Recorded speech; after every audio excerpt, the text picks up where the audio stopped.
Hi friends, இந்த வீடியோவில் நம்ம சூப்பரான 2 அப்டேட் பற்றி பார்க்க போகிறோம். அதாவது பத்திரப்பதிவு மற்றும் குடும்ப அட்டை சம்மந்தமாக ஒரு 2 அப்டேட், அருமையான அப்டேட் வந்திருக்கு. அதை பற்றின தகவல் தான் இந்த வீடியோவில் பார்க்க போகிறோம். சரி, வாங்க வீடியோக்குள்ளே போகலாம். முதலாவதா பத்திரப்பதிவு சம்மந்தமான அப்டேட் பார்க்கலாம். செய்தி வெளியீடு எண் 1110 வெளியிட்ட நாள் இன்றைய தினம் 1/8/2024. என்ன சொல்லியிருக்காங்கன்னா, பொதுமக்களின் நலன் கருதி அசையா சொத்து குறித்த ஆவணப்பதிவுகளை மங்களகரமான நாட்களில் மேற்கொள்ள பொதுமக்கள் விரும்புவதால் பொது விடுமுறை நாளான 3/8/2024 சனிக்கிழமை அன்று ஆடிப்பெருக்கு நாளில் ஆவணப்பதிவுகள் மேற்கொள்ள அரசால் அனுமதி வழங்கப்பட்டுள்ளது. எனவே ஆவணப்பதிவுகள் மேற்கொள்ள பதிவு அலுவலகங்களை காலை 10 மணி முதல் ஆவணப்பதிவு முடியும் வரை செயல்பாட்டில் வைத்திட அனைத்து பதிவு அலுவலகங்களுக்கும் அறிவுறுத்தப்பட்டுள்ளது.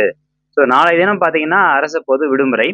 பட் இருந்தாலும் மங்களகரமான நாள், ஆடிப்பெருக்கு நாள் அப்படிங்கிற காரணத்தினால நாளைய தினம் எல்லா சார் பதிவாளர் அலுவலகம் வேலை செய்வாங்க.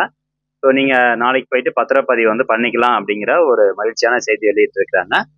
மேற்குறிப்பிடும் விடுமுறை நாளில் மேற்கொள்ளப்படும் ஆவணப்பதிவுகளுக்கு விடுமுறை நாள் ஆவணப்பதிவிற்கான கட்டணம் சேர்த்து வசூலிக்க அறிவுறுத்தப்பட்டுள்ளது. ஸோ நாளைக்கு நீங்கள் பத்திரப்பதிவு பண்ணுறீங்கன்னா கூடுதலாக விடுமுறை நாள் ஆவணப்பதிவுக்கான கட்டணமும் நீங்கள் செலுத்துகிற மாதிரி இருக்கும். இத்தகவலை பதிவுத்துறை தலைவர் திரு தினேஷ் பொன்ராஜ் ஆலிவர் இயாப்பா அவர்கள் தெரிவித்துள்ளார். ஸோ நாளைக்கு பத்திரப்பதிவு பண்ணிக்கலாங்க. எல்லா சப் ரெஜிஸ்டர் ஆஃபீஸ்க்கும் நாளைக்கு ஒர்க்கிங் டே தான். தமிழ்நாட்டில் எல்லா சப் ரெஜிஸ்டர் ஆஃபீஸும் நாளைக்கு ஒர்க்கிங் டே. ஸோ நாளைக்கு நீங்கள் பத்திரப்பதிவு மேற்கொண்டுக்கலாம். ஸோ ஓகே, இது ஒரு மகிழ்ச்சியான செய்தி. ரெண்டாவது என்ன அப்படின்னு பார்க்கலாம். குடும்ப அட்டை சம்பந்தமாக என்ன வந்திருக்கு அப்படின்னு பாருங்க. செய்தி வெளியீடு எண் 1109 1/8/2024 செய்தி வெளியீட்டு நாள். அதாவது தமிழ்நாடு அரசு சிறப்பு பொது விநியோக திட்டத்தின் வாயிலாக 2.23 கோடி குடும்ப அட்டைதாரர்களுக்கு மாதந்தோறும் தலா 1 கிலோ துவரம் பருப்பு ரூ. 30க்கும் 1 லிட்டர் பாமாயில் ரூ. 25க்கும் மானிய விலையில் வழங்கி வருகிறது.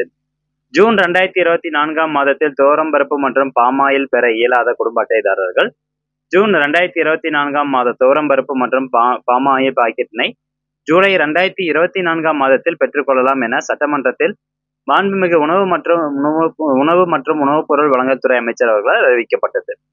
அதன் அடிப்படையில் இந்த ஜூன் 2024 மாதத்தில் துவரம் பருப்பு மற்றும் பாமாயில் பெற முடியாதவர்கள் வசதிக்காக ஜூலை 2024 மாதத்தில் நியாய விலை கடைகளில் துவரம் பருப்பு மற்றும் பாமாயில் பெற்றுக்கொள்ள தேவையான அனைத்து ஏற்பாடுகளும் மேற்கொள்ளப்பட்டது.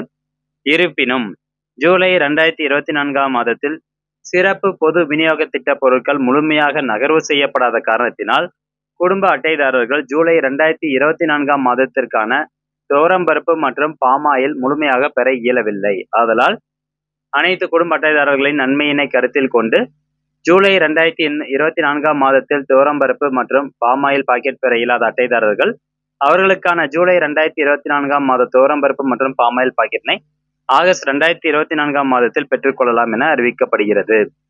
சிம்பிள் தாங்க. அதாவது ஜூலை இப்போ போன மாதம் யாரெல்லாம் ரேஷன் கடையில் துவரம் பருப்பு அல்லது பாமாயில் வாங்கலையோ அவங்க ஆகஸ்ட் மாதம் சேர்த்து வாங்கிக்கலாம் அப்படின்னு சொல்லியிருக்கிறாங்க. ஸோ ஏன்னா போன மாதம் பார்த்தீங்கன்னா எல்லாருக்குமே தெரிஞ்ச விஷயம் தான். எல்லா இடத்துலையுமே பாமாயில் தட்டுப்பாடாக இருந்தது. ஜூன் மாதம் யார் வாங்காமட்டு இருந்தாங்களோ அவங்களுக்கு மட்டும் தான் ஜூலை மாதம் கொடுத்தாங்க. ஜூன் மாதம் வாங்கினவங்களுக்கு ஜூலை மாதம் கொடுக்கல. அப்போ ஜூலை மாதம் வாங்காதவங்களுக்கு இப்போ ஆகஸ்ட் மாதம் கொடுத்துருவோம் அப்படின்னு சொல்லியிருக்காங்க. ஸோ துவரம் பருப்பு பாமாயில் ரெண்டுமே கொடுத்துருவாங்க அப்படின்னு சொல்கிறாங்க. ஸோ ஃப்ரெண்ட்ஸ், இந்த 2 மகிழ்ச்சியான அப்டேட் நிறைய பேருக்கு ஷேர் பண்ணி விடுங்க. மீண்டும் அடுத்த ஒரு நல்ல பதிவில் சந்திக்கலாம். நன்றி, வணக்கம்.